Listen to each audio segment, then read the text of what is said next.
Welcome to today's webinar, a look at Intel Xeon 6 for HPC and AI. If you have any questions during this webinar, feel free to put them in the chat and they'll be emailed us at the end of this webinar and we'll get back to you with the answers to any questions that you may have.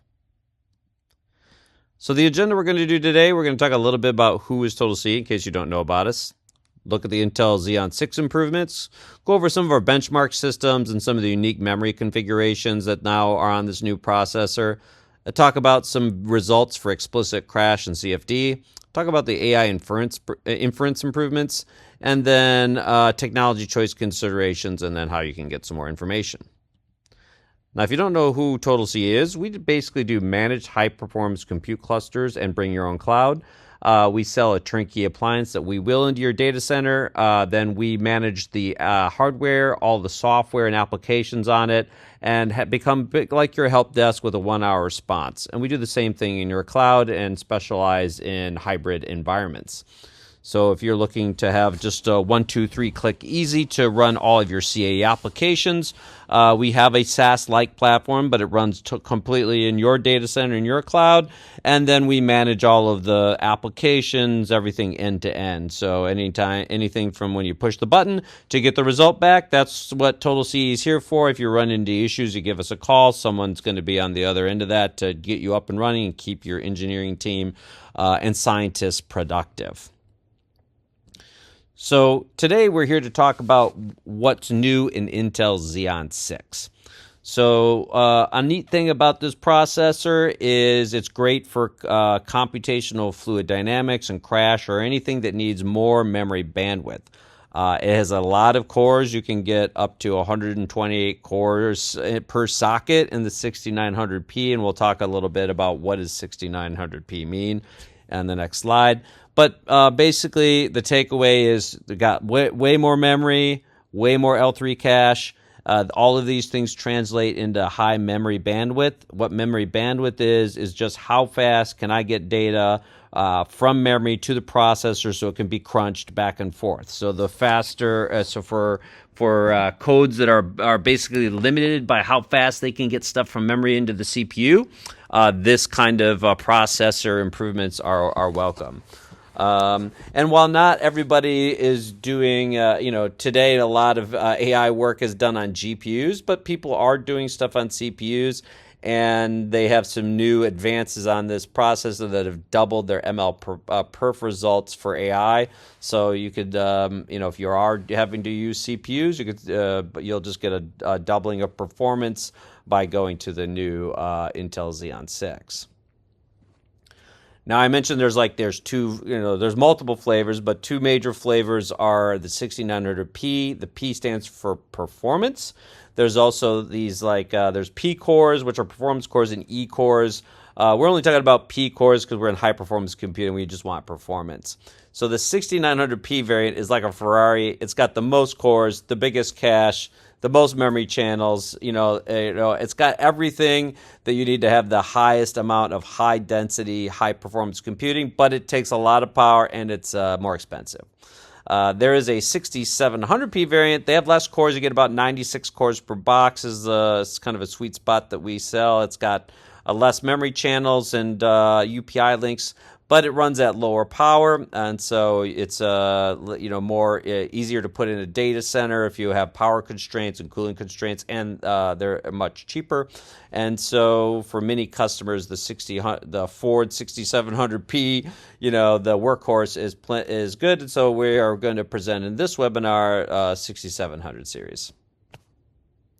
Now, there are new types of memory. The DDR5 is just faster than previous generations, but there's this new multi-planked rank DIMM memory type that you can get even faster, and in these high memory bandwidth, large caches. They're needed when we're putting hundreds of cores in a single server. These are all done to just keep that memory bandwidth high, so that you can have your CFD and other memory bandwidth bound applications see some nice speed ups. Also, just want to mention, in case you're doing some kind of builds on your own, TotalCAE already has optimized SKUs but note the amount of DIMMs that you put in the computer server. You can think of DIMM as like a memory stick. The different amounts you put can change what the speeds that the memory operates on. So if you do 1 DIMM per channel, for example, you can get the max speed of the memory, but if you use 2 DIMMs, it'll drop down. Now, this doesn't always translate into a huge drop in performance of the application, but it's always best to just have an optimal configuration if you can. So the benchmark systems, we've done a bunch of different webinars using these various processors in the past. So today is going to be the one in green. We're going to be looking at the 6740P. That's a 48 core per socket, 96 cores per server processor. It starts at a base frequency of 2.1. It has an all-core turbo of 3.3, which means it can stay, if you have enough cooling, it'll stay in that 3.3 gigahertz range. It can stay at that clock rate, and then its peak turbo would be at 3.8 gigahertz. So we're going to start off by looking at an explicit benchmark. Now, we don't mention the exact application, but it's pretty true of other explicit applications. This is a license by CPU core. And if we go to the bottom, we see the Intel 6740P comes in at a runtime of 4106 seconds. And the previous generation Intel 8568Y, that came in at 5,000 seconds. So 1,000 seconds faster, that's a nice bump up in speed for the exact same core count, 96 cores, same license count.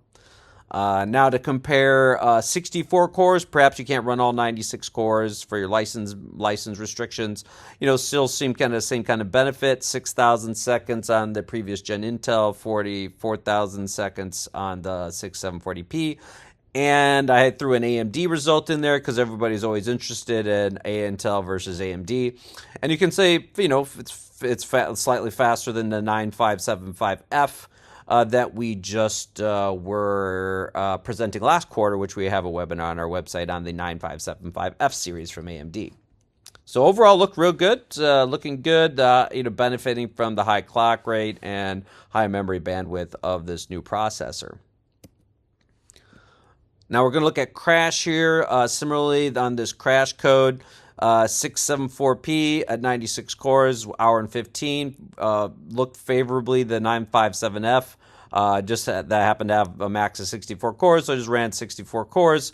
But it's favorable similar comparison. So looking good. If you're running crash, you'll see a speed up again from increased memory bandwidth and all the features of Xeon 6. Now this is a popular CFD code. Again, license. This one happens to be license bound. It's not unlimited CPU license on this one. But showing the new result on the 6740P, 16 minutes using all 96 cores, 64 cores at 21 minutes is again very favorable to the AMD 957F. So Intel's catching up and not as far behind as they were in past generations against the AMD. So competition's good. They've been kind of horse trading. Which one is had the speed crown, so to speak. But at least they're getting a little bit more back in the game on this newest generation processor.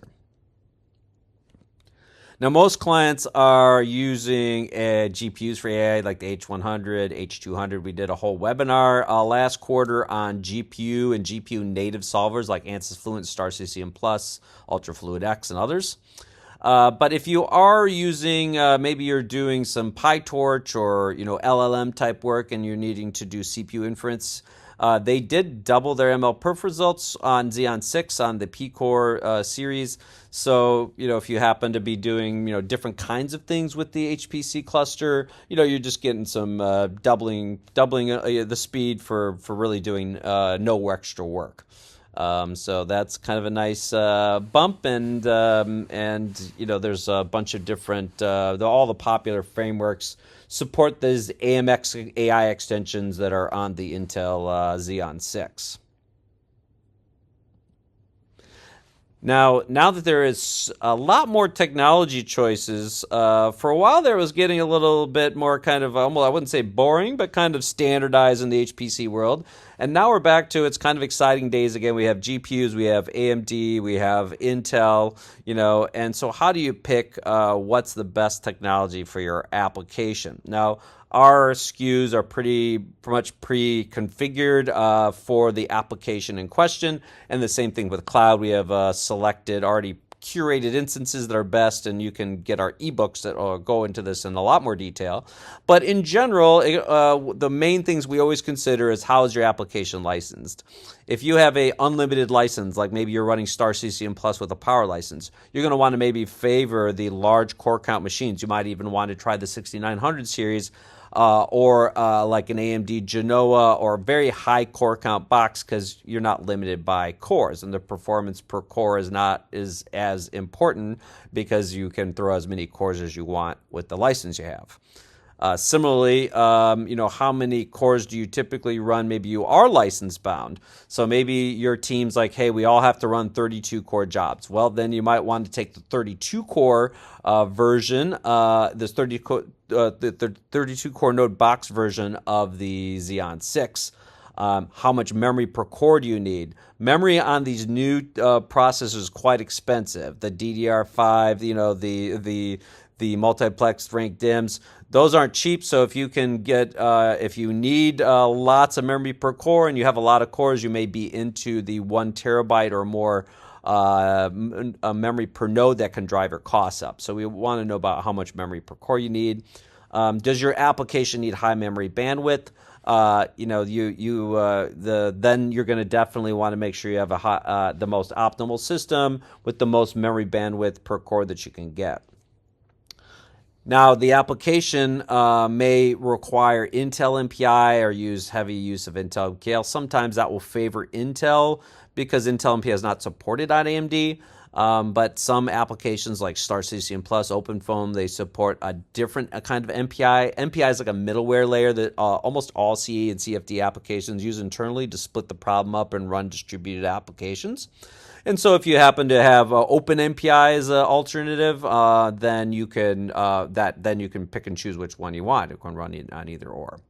So these are just considerations to be aware of that we talk about. And then how much power and cooling is available. Now, if you're kind of power and cooling constrained, you might be favor more like the 6700 series. It's more power efficient, still really great performance. But if power is no object and you can put in GPU nodes, maybe you can stick with the 6900 series and the beefier, bigger, heavier, more power and more performance versions of not only CPUs but GPU instances. So if you're interested in getting some specific basic recommendations on different apps or different cloud vendors, different kinds of GPUs, we have a lot of ebooks out there that we can make available. Just email us at info@TotalCAE.com. We might recommend some past webinars as well that we cover over a lot of these things in detail. If there's anything that you want to know and you don't see that we have an ebook or a webinar, just email us at info@TotalCAE.com. We'll try to meet with you, provide you the information, and it's always good. We get good ideas for future webinars of things that people want to learn about or know about. So thanks for attending today. If you have any questions, just reach out to info@TotalCAE.com and we'll get back to you. And thanks, and we'll hope to see you on the next webinar.